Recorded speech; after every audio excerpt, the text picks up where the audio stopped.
Morning! Welcome back to You Better Work. It is a beautiful sunny day here in Cornwall, which I'm really pleased about. It feels like summer has been ages in the making. I have decided to film a quite often requested video around how I work and study whilst having a chronic illness, or manage work and studying whilst having a chronic illness. So I'm going to sit down to talk about that in a bit. I am trying to film a Canada vlog for you. Well, no, I filmed the Canada vlog, but all of the files are corrupted and I have no idea what to do with that. So I'm just trying to sort through that, and I'm waiting another piece of kit, if you like, to be able to do that. So hopefully that will be out soon. So I thought I would film this today, and hopefully it'll be useful for some people. I've got to pop down into town to pick up a prescription, drive somewhere to choose some wood oil for the house because we're getting new flooring in the lounge, which I'm so excited about, because our lounge carpet has always been revolting since we moved here. Walk the dog and go on to campus. I'll take you with me for that and talk about the chronic illness a bit later. I just want to say a big thank you. I'm so close to hitting 100 subscribers, which was my goal for the year. So to hit that mid-year would be amazing. So if you are new here and you enjoyed this video, please hit the subscribe button and please hit the thumbs up button to make sure that the video can reach more people. Got that thing today where I'm like, what order do I do stuff in? Yeah, I hate that. I think I'm going to drive to the wood oil place first. Maybe. Right, I went with my gut and I'm going to the wood oil place. Is anyone else's hay fever like horrendous at the moment? That is not my chronic illness. But my hay fever's just been awful, and a few other people have been saying that theirs has been bad. Luckily I just get like sneezy and runny nose, but someone's cutting their lawn a couple of houses down and I just was like, oh. So I've taken my tablet, but I only got it like a couple of years ago, and it's just something I could do without. So yeah. Success. Drove in the wrong direction, even though I've been there before and it's around the corner from my house, but got there eventually. Also, I need to get my sunglasses changed because they keep leaving this horrendous mark on my face that doesn't go even when I rub it. So excuse that, but yeah, got that, going into town now.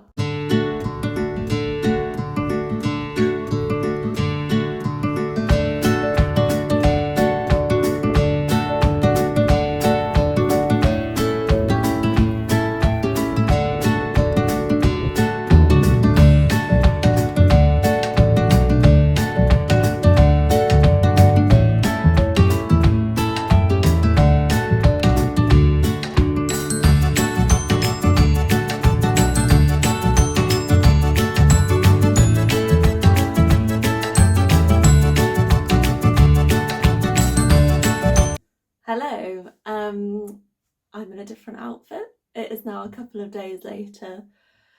Yeah, I always walk up 2 flights of stairs before I film this, and then I'm always really out of breath, because I have asthma. That is not what I'm talking about today, but yes. So yeah, it is a couple of days later. I could lie and say that the reason I didn't film the rest of the video was because I got busy. I did have a very productive day PhD wise on Thursday when I started filming this video, which was really great. Yeah, I had a couple of things that I won't bore you with, but they were very good. But actually the reason that I didn't carry on filming was I just felt like this is quite a vulnerable video to make in a way. I have obviously been asked to make this video a few times because I've talked about my autoimmune disease on the channel in parts and sort of asking for reasonable adjustments and things like that, but I've never kind of sat down and talked about myself properly, and then to sort of talk about an illness which, you know, makes you feel quite vulnerable anyway. Um, anyway, basically I chickened out. And then I thought, no, this is what I set this channel up for. I really want it to help other people. It's something that I have really struggled with, I do really struggle with. And even if just sharing my experience makes someone else feel less alone, then that will be worthwhile doing. So yeah, I haven't really planned what I'm going to say, but I just wanted to talk kind of over my experiences and what I do and what I found has helped. And yeah, hopefully that might be useful. So I don't want to get too autobiographical, but I think it's useful to give a little bit of background as to my health, because I do feel, and this might be controversial for other people that suffer with the same things as me, and this is very much my personal opinion, but I do feel lucky, if I can say that, with the autoimmune disease that I have, which is celiac disease, because if you eat a gluten-free diet, you can eliminate a lot of the main symptoms and on the whole feel a lot healthier. But it's kind of important to talk a little bit about how I got to my diagnosis, because that affects how I deal with it on a day-to-day basis, which probably doesn't make a lot of sense, so I'm just going to start from the beginning. So it took me about 2.5 years to be diagnosed with celiac disease, from the point of feeling ill for the first time to, you know, getting the letter that said you have celiac disease. I do think that there's, and I don't want this to sound disparaging of the NHS at all, because I am really grateful to the NHS and I've received a lot of really great care from the NHS during kind of the past few years. But I do feel that there's a problem with kind of accepting young women's health, or young non-binary or trans women's health in general. And I've heard that, you know, from other people as well as feeling it in my experiences. So I was very, very ill. I would get home from work and fall asleep on the sofa, which has never been, you know, me. I would go into work, people would say I looked really grey. And the main issue with celiac disease is either being sick or having an upset stomach. So I was very, very poorly. I was having to leave. At the time I wasn't studying, I was working full time, and I was having to leave meetings, you know, sometimes like literally every 5 minutes at its worst. And it was really bad. And it was at a time where I was in a job where I loved, and you know, I wanted to do well, and I felt like I'd been making some good progress, and then wasn't even able to stay in meetings for long enough to feel like I could contribute. But also having that, like, anyone with an illness knows this, like, you're constantly thinking about if you're ill, being ill, or, you know, what's going to happen next, that kind of thing. So it took a long time to be diagnosed, because every doctor I went to said that I had anxiety. I had struggled with anxiety a little bit in sixth form sort of years. I didn't really have any anxiety throughout university, except a couple of specific things. So yeah, I was repeatedly going to the doctors, and I was repeatedly being told that it was anxiety. And I should also say that I still think that I have endometriosis. I'm sure my mum won't mind me saying my mum has endometriosis. I have a lot of very similar symptoms, and in the year prior to getting ill sort of with the celiac disease, and during whilst trying to get diagnosed with celiac disease, I was still going back to the doctors saying, you know, I'm having horrendous periods, can I be tested for endometriosis? And one of the doctors said to me, you're just anxious about having periods. It was a man. And I came back and I just was pretty hysterical actually from that appointment. And yeah, I still haven't been diagnosed with endometriosis, but I guess I'm just giving an example, another example. When I was saying I had celiac disease and all of the symptoms I was having with that, is a female doctor actually said to me, oh, I think you've just got anxiety. At the end of the day, you should just get in the bath with a glass of wine.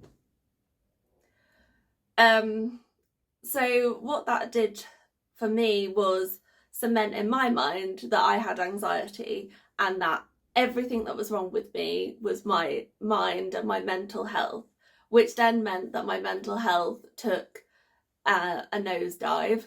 I don't want to get emotional. Yeah, my mental health took a nosedive, and the reason that I'm laying all of this out is because I see a lot with celiac but other chronic illnesses that this is very common, either because you don't get a diagnosis similar to me and you get told that it's anxiety, or the other half of it is, like I say, you're constantly thinking, I'm going to be ill when I go to this, I'm going to be ill when I do this, and that gives you anxiety. So anxiety, depression and mental health issues are very much tied in with chronic illnesses. So I became very, very anxious. I had 2 rounds of CBT through the NHS, like cognitive behavioural therapy. It did nothing. I was at my wits' ends. I had my family and my friends and my partner telling me it was anxiety because they were only trying to follow what the doctors had said and be helpful. And so I was convinced that I was just, you know, I don't want to say going crazy in like a flippant way to mental health. I mean, as in, like, I didn't believe that it was just anxiety, but if everyone around me is telling me that it's just anxiety, it must just be anxiety. So eventually, kept going back to the doctors, and a doctor said, fine, we'll do some blood tests and we will put this, that and the other on there. And I remember her saying, oh, I better just add celiac disease, just in case, just to rule that out. And lo and behold, it comes back and the test says you are very likely to have celiac disease, which was, you know, to most people, getting diagnosed with something like that would be like a worrying time, and it was a worrying time. But because of everything that I'd been through, actually it was a relief to know that potentially there was this diagnosis that meant that it hadn't all just been anxiety, and I was right and I was ill. So basically, to get diagnosed with celiac disease, you have a blood test and then you go and have an endoscopy, which is a camera down your throat. At that point, because my dad had died from bowel cancer when he was 21, they then started investigating me for bowel cancer, so I also had to have a colonoscopy. I've since had 2 other colonoscopies. Not going to get into that, but horrendous. And had to go through like the genetic procedure of whether or not I was likely to get bowel cancer, because the symptoms of bowel cancer are very similar to celiac disease, but also untreated celiac disease can lead to bowel cancer. So at that point, I then got depression, which I'm not going to go into because it was a very personal time. But basically what I'm saying is, again, with a lot of chronic illnesses, you will also be tested for a plethora of other things, and it's a really scary time. You also have to, in the case of celiac disease, keep eating gluten because otherwise they can't test that you've got celiac disease. So you're ill whilst also feeling worried that you might have something even more serious. So that was the journey. So on top of having celiac disease, I also then found out I have osteopenia, severe osteopenia, which is like one step away from osteoporosis. I'm due another bone scan this year to find out if I have developed osteoporosis, basically because when you have celiac disease, you're not processing a lot of the, like, I guess, what do you call it, nutrients from your food, so you're not processing things like calcium, so then your bones become brittle. So we shall see, to be updated. But it was a lot to take on. So by the end of the 2.5 years, I had celiac disease, I had osteopenia, which doesn't really affect me day to day, and I had severe anxiety.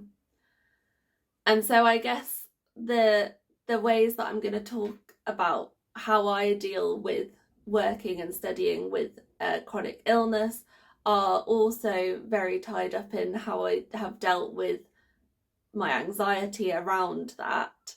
And also just to say that the diagnosis and then eating a gluten-free diet and feeling better, you know, literally within a few weeks of eating gluten-free, feeling so much better. Although caveat here, as I always say, caveat, with celiac disease, they reckon that there's something like 150 or 200 symptoms of celiac disease.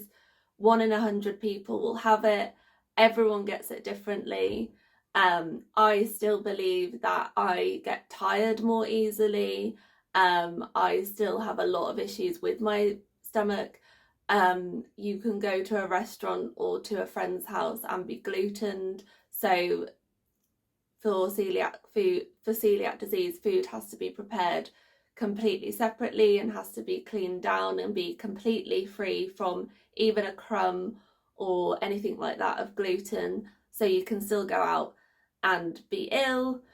So even though you feel better after a few weeks of eating gluten-free and you can very easily control it in your home, I do know people that don't go out for meals or don't go on holiday because they feel that they cannot trust food and that they will be ill.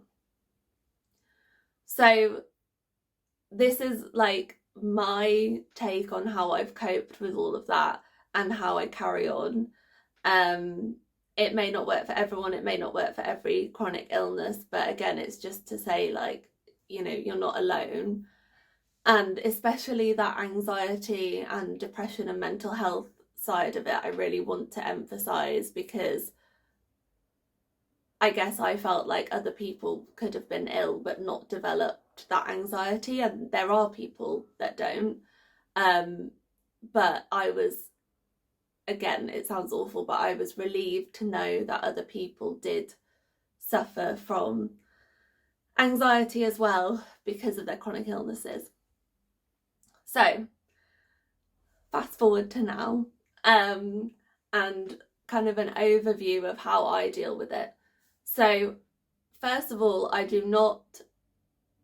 aim to not let it stop me from doing anything. I will go on holiday. I have just recently been to Canada to do some field work for my PhD. I will go to conferences, I will go to anything like that. And I think that the minute you, and the doctor actually said this to me, you know, my specialist said, you can't stop it, you can't let it stop you from living your life. To the point that he actually said, like, do you occasionally have a pizza, you know, that's got gluten in it? And I was like, no. But I took that sentiment very much to heart, because I think he was saying it because he's seen people that have put their life on hold. So then you have to think, right, I have to find ways around this.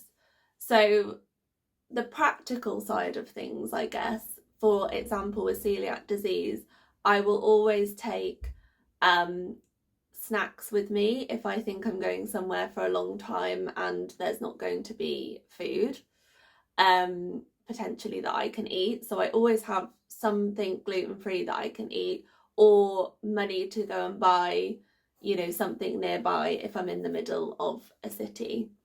I will also always take medication, and I will take medication preemptively. So I have anti-anxiety medication and anti like sickness medication.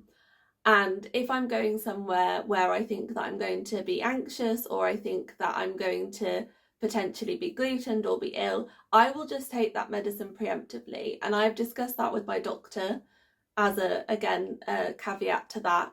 But I think that the worst thing you can do is think, well, I'll take it when I get ill. If there is an option for whatever, chronic illness that you have, to do something that's going to prevent you from being ill. So for example, when I talked to Katie on the channel, I'll put the link up in a card, about chronic fatigue, she knew that she needed to take naps. I know that I might need to take medication. And I think that's what you have to start accepting. On top of that, I will also ask for reasonable adjustments. So when I went to a conference recently, again, I'll put the link wherever it appears, I asked for a reasonable adjustment, which was that I wanted to go first in the order of, like, you basically at an academic conference, you talk, say 4 of you in an order, then you do a panel. And I asked to go first because that meant that I knew that I could not build up my anxiety whilst other people spoke, which would make me physically ill, but also that then I had a gap between me speaking and the panel where I could go to the toilet if I needed to. And that for me gives me a comfort. And I, for ages, was like, oh, well, I don't have like a disability. I don't want to go and sort of ask for things unnecessarily because I know that there's other people feeling anxious. And I thought, well, no, this is different. This is my chronic illness need, which is tied in with my anxiety. But it's not just that I'm nervous about giving a talk, it's that I have an actual need there. And if I'd have eaten something and been ill, then I would have even more had a need for that. So those are the very like practical things that you put in place specifically for your chronic illness. And I don't have an expert knowledge of everyone's chronic illness, but I would hope that there would be things that you can do to help yourself, and to just not feel either selfish / guilty that you're asking for those things or doing those things, but also to avoid this like term coping mechanism. Because coping mechanism, to my knowledge, is what you put in place when you have sort of an anxiety about something that you need to kind of combat, and that's where the CBT comes in. Putting in place a reasonable adjustment because you may need it, because you may be ill, is not a bad thing. It is a positive step that you can take to making yourself feel better. People generally will want to put those things in place for you. If they don't, perhaps that's not the place that you should go. But it's like, even in a restaurant, when I ask about gluten-free, I used to just take it for granted that it was definitely gluten-free. And then I would get ill. And now I'm like, is it celiac safe? Is it definitely gluten-free? And I don't know about you, but I found that really uncomfortable. I still find it quite uncomfortable. I find it a bit embarrassing. But if it's going to be the difference between me being healthy and me being ill, then I'm going to do it. Like, I have to do it. I have to protect myself. And the only way that my mental health has got better is by me putting these things in place so that I'm less ill, or if I'm ill, there's provisions for that. And that has in turn improved my anxiety. And that is ultimately the thing that I can work to combat. You know, as I say, I haven't done that purely just by mind. I have tablets for it, but you know, I can do that. I guess in terms of like the general day-to-day working and studying, some of the things that I have found helpful is telling people that I may need reasonable adjustments at work, or when I'm studying or doing something, you know, telling people that I may need to pop out or whatever will make me more comfortable. Or, you know, once you build up a kind of rapport with people, saying, oh, I'm having a bit of a bad day today, you know, I'm not feeling 100% because of my illness, just to let you know. For me, that just gives me a little bit of a, because I don't have to pretend that I'm okay. I don't have to sit in that room and be like, I'm fine, I'm not like in absolute pain in my stomach, and I'm going to pretend that I can give 100% to this meeting. I'm going to give as much as I can to that meeting, but also you should know that I'm feeling horrendous, but I'm not feeling ill enough to stay at home. Do you know what I mean? Like if I had a contagious illness like COVID or a cold or the flu, I would stay at home. But I'm not feeling ill enough to stay at home. You know, if I'd been glutened, I would stay at home. But if I'm just having a bit of a bad day, letting people know. The other thing with studying in particular is that self-care element. There will be days where I don't feel great, or I'm tired. So I'm not going to force myself to do something on that day. And just because I see other people studying, or I was signed up to a webinar or something like that, I'm not going to force myself to do that. And you might be thinking, well, doesn't that put you behind? If it puts me behind, it puts me behind. You know, I will probably have a good day where I can get more work done, but forcing myself to do work on a day when I don't feel well will mentally make me feel worse, because I won't be achieving what I want to achieve, and will ultimately impact other days because I haven't rested, and therefore, you know, I'm then feeling tired or groggy the next day. So knowing when to take a day to just chill out or do whatever your chronic illness requires, I think is the best route to take. And that sounds like a very simple thing, but again, I was guilty of pushing on, pushing through, you know, and then thinking, oh, did they think that my performance was bad in that meeting? Or did they think that, you know, I didn't write a very good thing that I then submitted to my supervisors at my PhD or whatever? Actually, I don't want that. I just want self-care. I have had to take a day to look after myself. People have to do it for a variety of reasons. It might be for your mental health. You know, if you're suffering with anxiety, I still get that. If I'm in a really anxious place, it might not be anything to do with my coeliac disease, but I have to take a day out because I'm too anxious to do anything, and that's okay. And also with that self-care, it's that idea of pacing yourself. So I know that I will get more tired. So if I can feel that I'm getting tired at the end of the day, I'm not going to be like, oh, well, it's only 4 o'clock, I need to keep working. You know, it's not like when I am at work, I can stop and do something else and make up the time another day, or not make up the time. The dog barking. And I think that's really the main things for me, and just accepting that your chronic illness is valid. You know, as I say, I think celiac disease is an okay, which sounds awful, but an okay illness to have, because there is a solution, which is eating gluten-free. Doesn't cure everything. I still have the knock-on effects, but you know, I always am thankful that I don't have an allergy where, you know, like a nut allergy, where I'm going to go into anaphylactic shock if I eat that food.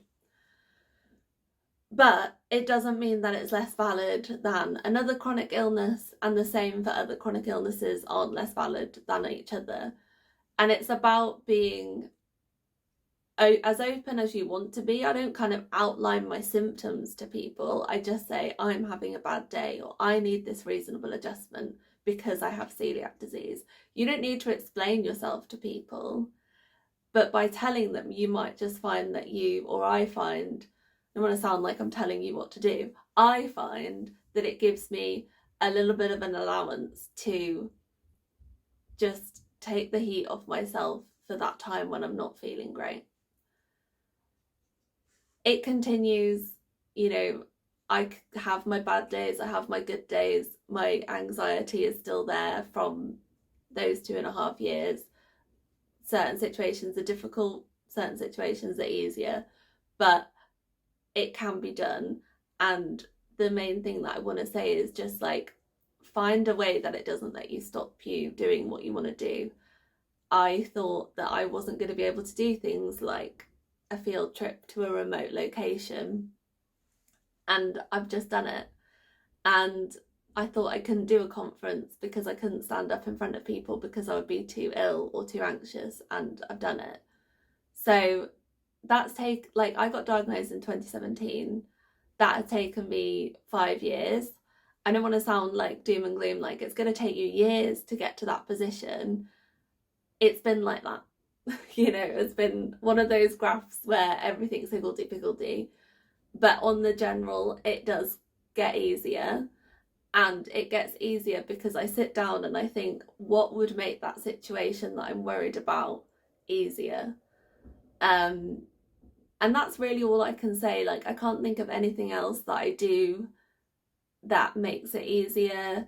I vent to my friends, I vent to my partner, my family, about it. I have the days where I'm like crying and saying how unfair it is. But I think just thinking, what can I do? The dog's fed up, we're going out in a minute. But thinking, what can I do to make this work for me? What can I do to make sure that I can do my dream job, or I can still study? And knowing that employers and universities or whoever you're working with has to put that in place for you is really key. If you have any questions, please pop them in the comments or send me a DM on Twitter or Instagram.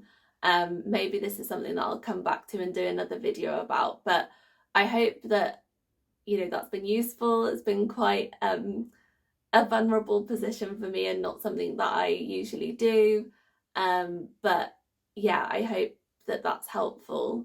And I hope if you're watching this and you're in a place where I was before I got diagnosed, that you get that diagnosis and it gets easier for you, or there's something that you can do to feel better. But just keep pushing, keep going to the doctors, believe in yourself, that you know your body, you know your mind, and I hope you're okay. So if you've enjoyed this video, please subscribe to You Better Work. Please hit the thumbs up button so that this can reach more people. And I will see you hopefully for a more upbeat video soon. Bye.